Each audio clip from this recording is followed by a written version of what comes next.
Programa da revista Aquarista Júnior. Tudo bem? Puxa vida, é um prazer muito grande estar começando hoje. Hoje é um programinha histórico, né? Esse programa semanal da revista, programa número 100, entendeu? Então são 100 semanas, um programa semanal, em que a gente está tentando o quê? Ao longo da programação, ao longo da ideia do programa, quando ele foi formulado, foi o quê? Contar, está sendo, né? Contar a história do aquarismo brasileiro nos últimos 30 anos, nas últimas 3 décadas, sob a visão, é claro, sob aquilo que a revista Aquarista Júnior teve o maior prazer de fazer, de tentar realizar, de tentar criar regras, normas, condutas, divulgar, vamos dizer, informações, dicas, tudo aquilo que o aquarista, em todos os cantos do Brasil, pudesse receber com muito carinho, com muita dedicação, esses anos todos, para que pudesse realmente praticar um hobby de sucesso, um hobby, sei lá, que o cara fosse um craque aquarista mesmo e que começasse a conhecer intimamente o aquário. Então, a própria definição vamos dizer, do programa ou do método, né, de ensino da revista Aquarista Júnior, então o método aquarístico, aquela coisa toda, ele é pensado, ele foi pensado nessa coisa. Antes melhor, né, do que você ver o aquário, porque a maioria das pessoas quando vê o aquário de fora para dentro. Então vê aquele visual, vê aquela beleza, vê as cores, vê o movimento dos peixes, aquela coisa. Então o método Aquarista Júnior de educação aquarística sempre tentou o quê? Divulgar através das revistas, através dos cursos, através dos guias práticos, através de todas as nossas publicações, no caso, fazer com que você estivesse sempre pensando ou tentando buscar o conhecimento, vendo o aquário de dentro para fora, pelos bastidores. Então, melhor do que você ver um aquário ao vivo, é você talvez entender a funcionabilidade, por exemplo, do filtro que o aquário tem, entendeu? Da função do filtro, da necessidade, para que ele existe, para que ele precisa, quando ele pode ser mexido, quando não pode, para que serve a iluminação, para que serve, vamos dizer, quanto tempo de luz acesa é bom, a vegetação aquática, qual a importância dela para o meio aquático. Então você começar realmente a perceber essa coisa de habitat, de ambiente, e é isso que a gente passou esses anos todos. E está sendo um prazer mesmo contar essa coisa da história, está sendo um prazer buscar nas gavetas, buscar na memória, nas lembranças, nas saudades, no saudosismo, tudo aquilo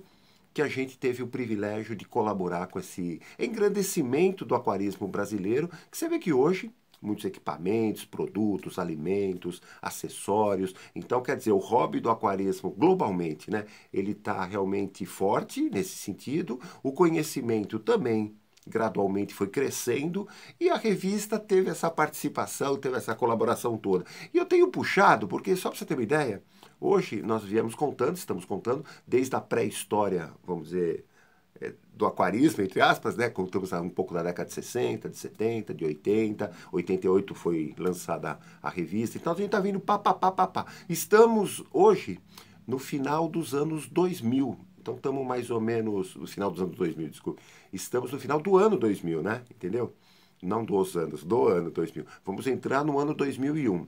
E só para você, vamos dizer, hoje é dia 15, né, de junho de 2020, e essa marca de 100 programas é uma coisa bacana, é uma marca histórica no caso, mas é como todo projeto que a gente procurou elaborar ao longo dos anos, ao longo da própria vida da revista, né? Quando a gente lança uma ideia, a gente quer que essa ideia seja perpétua, entendeu? Como? Não sei, né? Quer dizer, mas a gente vai fazendo uma ideia na cabeça, opa, coloca no papel, coloca vamos dizer, em prática, executa e vai deixando o tempo amadurecer a ideia. Então está sendo um prazer muito grande puxar coisas que eu não via há anos nas minhas gavetas, por exemplo, entendeu? Contei nos primeiros programas que até constatei uma infestação de cupim que teve em um dos armários aqui, uma coisa terrível, né?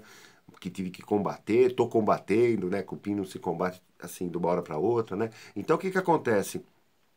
A gente está sendo um prazer realmente puxar na memória essas coisas fantásticas, né? Na época, é claro que não se tinha tantas fotografias que se tem nos dias de hoje, né? Às vezes sei lá, uma visita que você vai fazer no local, você tira lá 500 fotografias, né?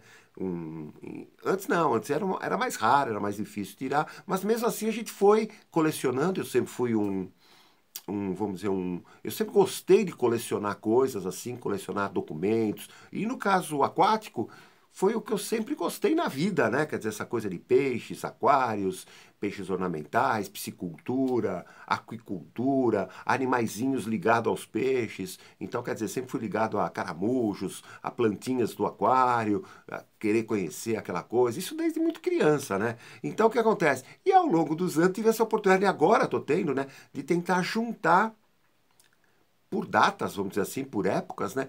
Todo o material para apresentar para vocês. É claro que às vezes vai passar algum programa que, puxa vida, apareceu uma foto que não tinha visto não consegui achar para o programa, sei lá, 92. Achei hoje, não tem problema, vou tentar apresentar hoje. Ao longo dos... Vamos ter uns 300 programas até chegar em 2020. Mas, quer dizer, a ideia é essa, contar um pouco dessa coisa da história do aquarismo, um hobby fantástico, eu sempre falei isso, para todas as idades, para todas as faixas de idade, para todas as classes sociais. Um aquarista, vamos dizer, que tenha um poder aquisitivo grande, pode montar um big aquário com equipamentos, vamos dizer, de primeira linha, equipamentos mais sofisticados, mas isso não quer dizer que o aquarista com menor poder aquisitivo para gastar em aquário não possa ter um belo habitat, entendeu? Habitat é uma coisa muito individual, cada aquário tem sua história, cada aquário acaba tendo, vamos dizer, o seu desenvolvimento, né? Isso que é bacana, porque às vezes a nossa preocupação maior sempre deve ser com a vida dos peixes, com aquele coisa aconchegante para os peixes, né? E é isso que a gente tentou ao longo dos anos realmente fazer nas páginas da revista, principalmente, como eu venho de uma área mecânica, de uma área técnica, né? Essa coisa de criar pequenas normativas, que seria hoje, né? Quer dizer, para conduzir um aquário. Então, como que você pode ter isso, como que você pode ter aquilo, para que você pode... Então, a gente sempre publicou nas revistas com esse interesse de criar um método, de transmissão, vamos dizer, de conhecimento e de dicas que a pessoa podia usar a princípio, né? E é claro que no dia a dia, dependendo da pessoa, dependendo do estado que ela mora, dependendo do clima, da cidade que ela montou o aquário, tudo vai se aperfeiçoar. Agora, aquela receitinha vou dizer, uma receitinha de criação que a gente sempre coloca, é uma receita básica que você pode incrementar, sei lá, um ingrediente aqui, um ingrediente ali, mas a base aquarística a gente ao longo desses anos procurou com muito carinho, com muita dedicação, tentar apresentar realmente para o público, vamos dizer, leitor, e agora, né, com essa onda da internet, essa coisa de apresentar visualmente ou falar alguma coisa que possa realmente colaborar. Então, espero que algumas palavras, algumas coisas que a gente foi apresentando no programa, durante esses 100 programas, né, tenha tido, do ponto de vista assim, prático, alguma coisa que você pode assimilar. Porque o aquarismo é isso. Tudo que você vai assimilando é um grãozinho. Entendeu? E o trabalho do aquarista, eu sempre falei essas coisas, né? É um trabalho meio de formiguinha. Você vai fazendo aqui, fazendo ali, crescendo aqui, tal, tal, tal, tal. Quando você vê, você já está tendo um conhecimento legal dessas coisas do aquarismo, né? E com isso vai poder praticar o hobby legal, sei lá, em todas as fases da tua vida, tá legal? Só para você ter uma ideia, nós estamos puxando então fotografias que eu encontrei um álbum dos anos 2000. Então eu queria mostrar para vocês, deixa eu abrir aqui o álbum, nós tivemos com visitas principalmente de escolas infantis, deixa eu recapitular aqui, o Centro Cultural Aquarista Júnior, temos até hoje, agora ele virou mais um laboratório de estudos e pesquisas da própria revista, né? Então ficou uma coisa mais fechada, né? Mas ele durante 91 e 2001, ele foi aberto para público visitante. Aos sábados tinham visitas de aquaristas, aquela coisa de plantão de dúvidas, aquela coisa. E durante a semana, assim, um esquema todo especial de visitas de escolas, principalmente escolas infantis, que eram muito comuns aqui em São Bernardo do Campo. Escolas pequenas, que às vezes tinha 15, 20 alunos, a escolinha era infantil numa casa preparada para isso. Depois, é claro, começou a ter a legislação, começou a dificultar aquela coisa. As pequenas escolas foram desaparecendo, essa que é a verdade. E 2001 acho que marca o final dessa coisa de escolas pequenas. Então começaram a rarear.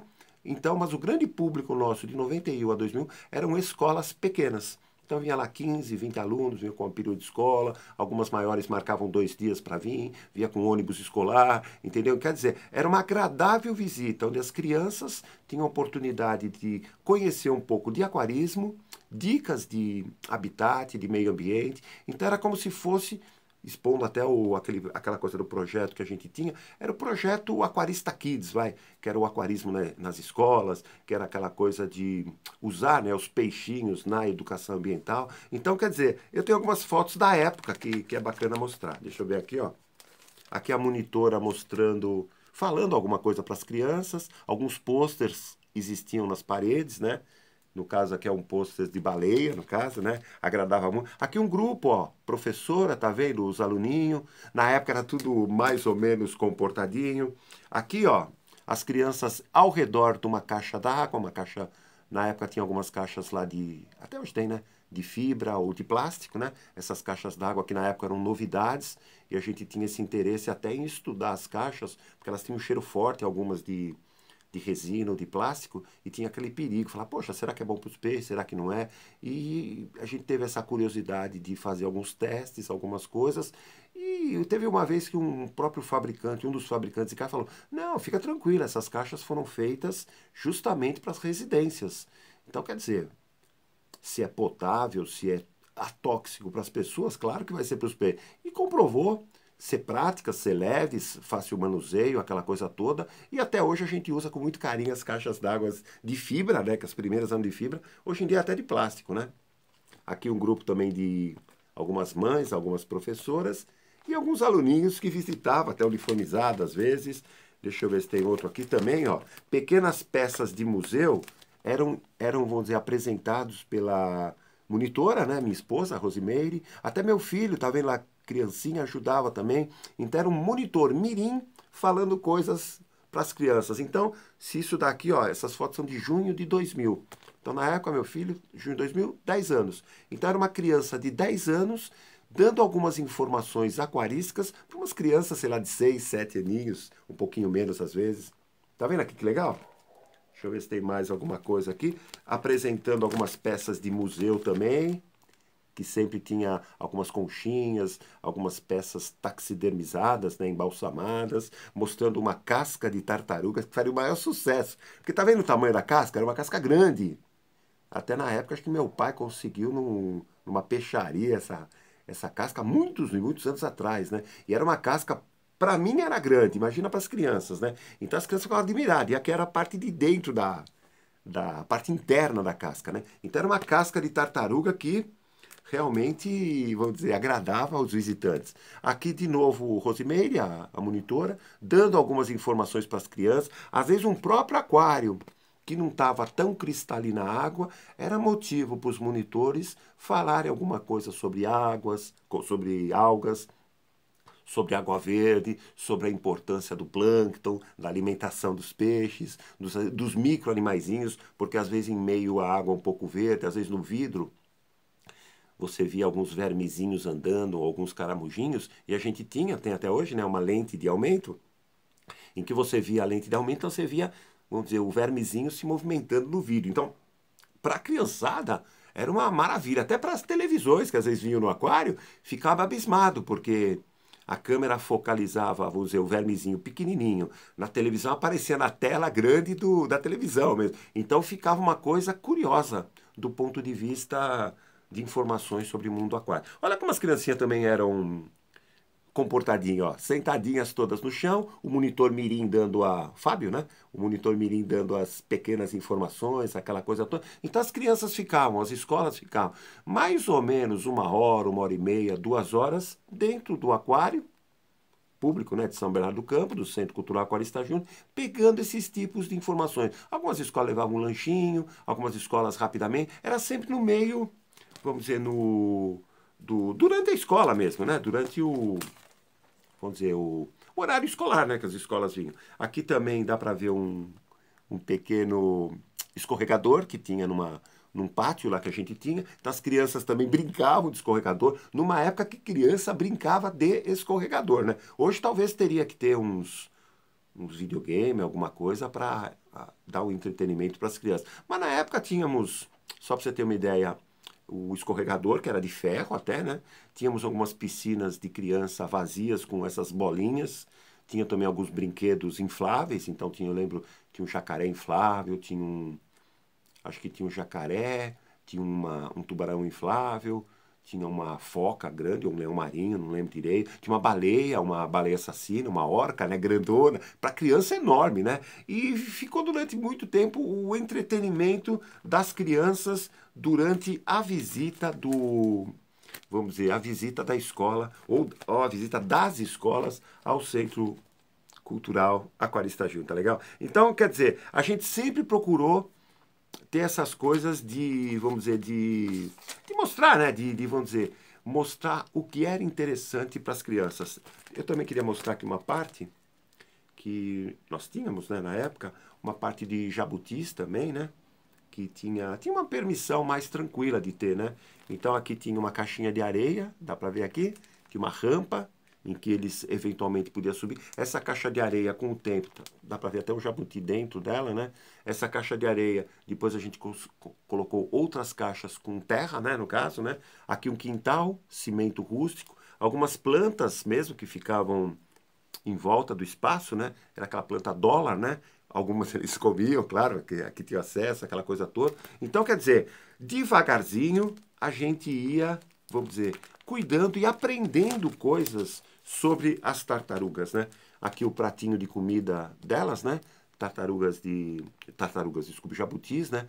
Gostam mais de uma, vamos dizer, uma refeição mista, né? Então a gente fazia uma coisa com frutas, com legumes, com algumas folhas de verdura. Então fazia um prato bem diversificado e tinha no calor comia mais, no inverno comia menos. Aquela foto que eu mostrei à noite, né? Elas ficavam mais escondidinhas vamos dizer, bem escondida debaixo de madeiras que acabavam formando algumas tocas, algumas coisas, e isso acabava sendo, vamos dizer, o habitat delas, e vamos dizer, para quem via isso, acabava tendo algumas noções de répteis na época, né?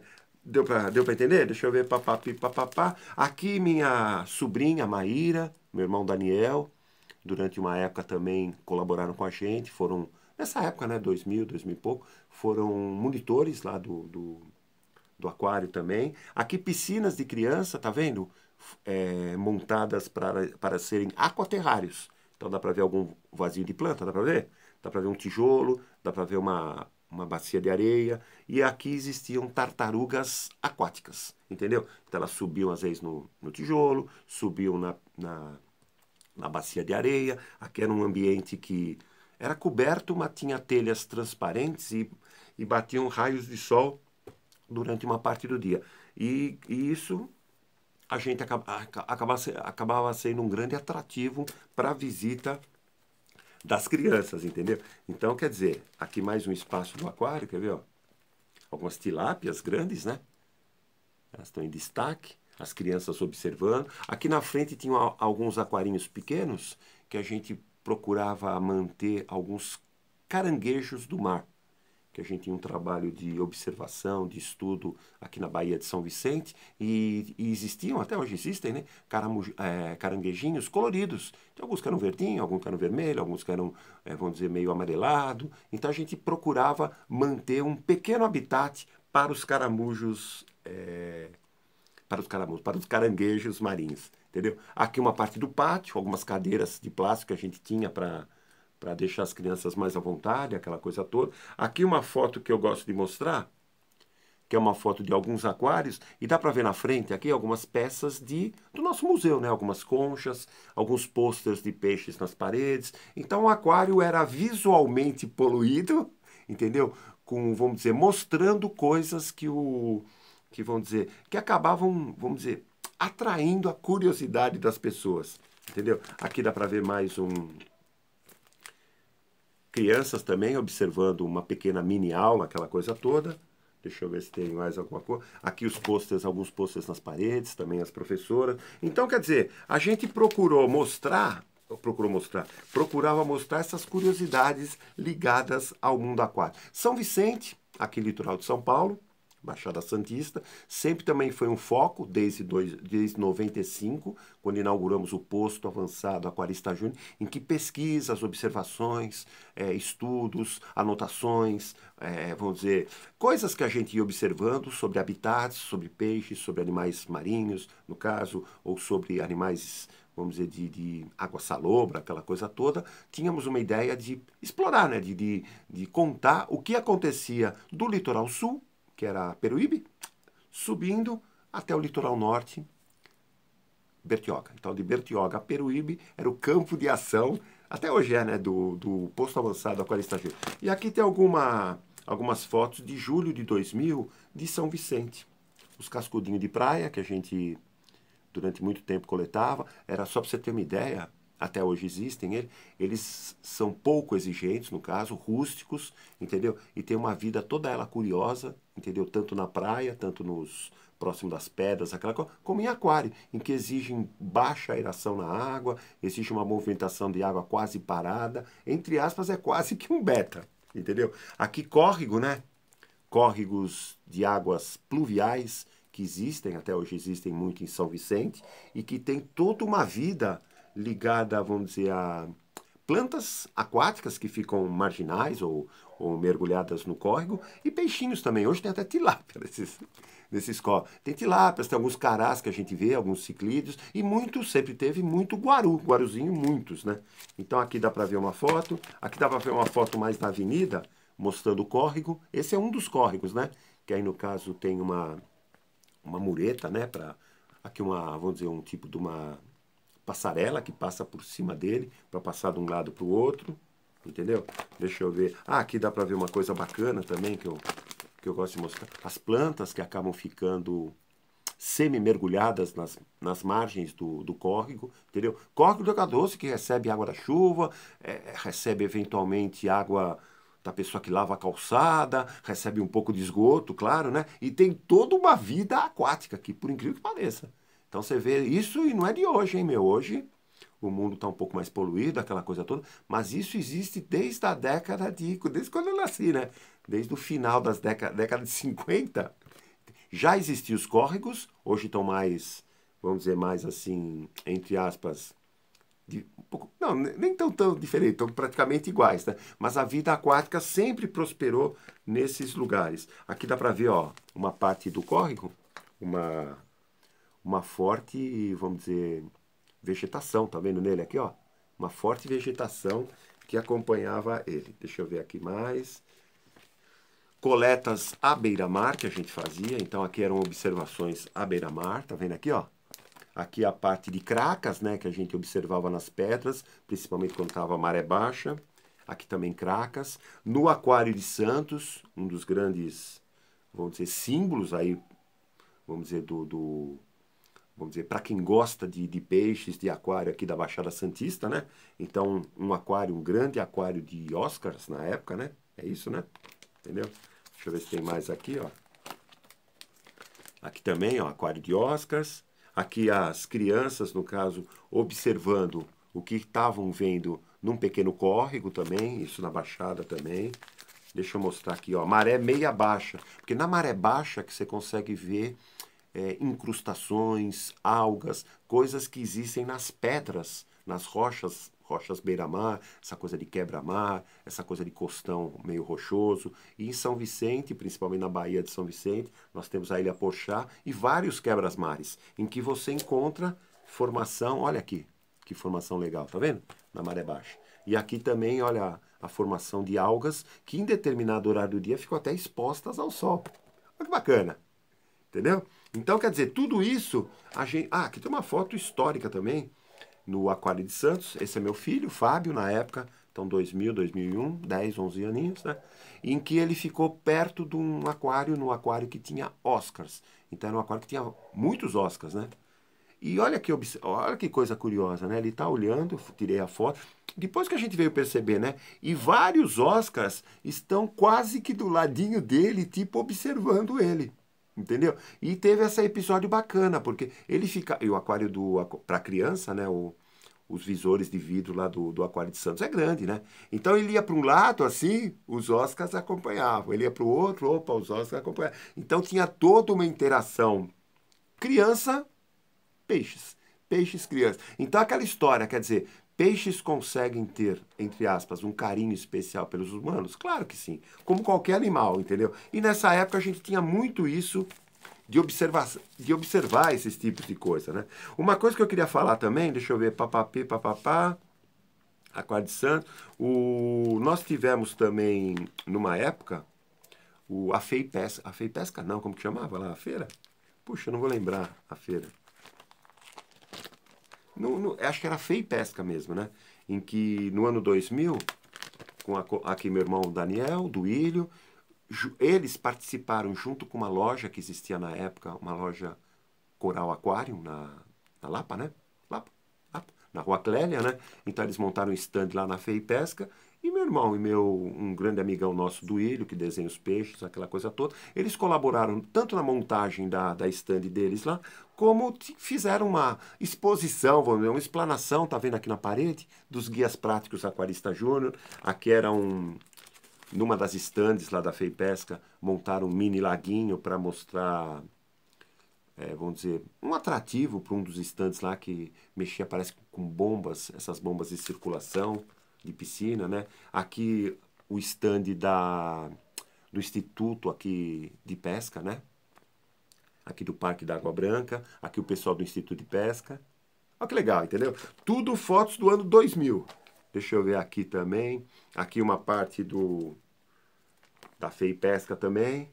Dá pra ver aqui, ó, aqui embaixo. Os stands, que era tipo uma feira ligada à pesca, claro. Mas tinha muito já nessa época, começou a ter muito essa coisa vamos dizer, de ter, vamos dizer, o aquarismo integrar, ou os peixes integrar a própria FEIPESCA. Aqui o pessoal também do Instituto de Pesca, entendeu? Então o que acontece? Sempre que possível a gente fazia, vamos dizer, esse tipo vamos dizer, de apoio. Então a gente apoiou, no caso, a FEIPESCA, apoiou o stand e fazia isso, vamos dizer, com muita alegria, com muito tipo vamos dizer, de colaboração, entendeu? Então estamos encerrando hoje o programinha número 100. Gostaria de agradecer de coração a audiência, de coração as mensagens que tenho recebido esses meses todos. Então, o próprio programa está completando quase 2 anos, né? Então, são palavras bacanas, incentivadoras. É um prazer muito grande. Faço trabalho naquilo que gosto. E está sendo um prazer muito grande contar essa coisa da história do aquarismo brasileiro nos últimos 30 anos. Tá legal? Uma boa semana a todos. Que Deus abençoe você, sua família, as pessoas que você gosta, as pessoas que lhe cercam. E na próxima segunda-feira estaremos aqui sem falta, entrando, né, no programa 101 aí da revista Aquarista Júnior. Valeu! Bye, bye, tchau, muito obrigado e até!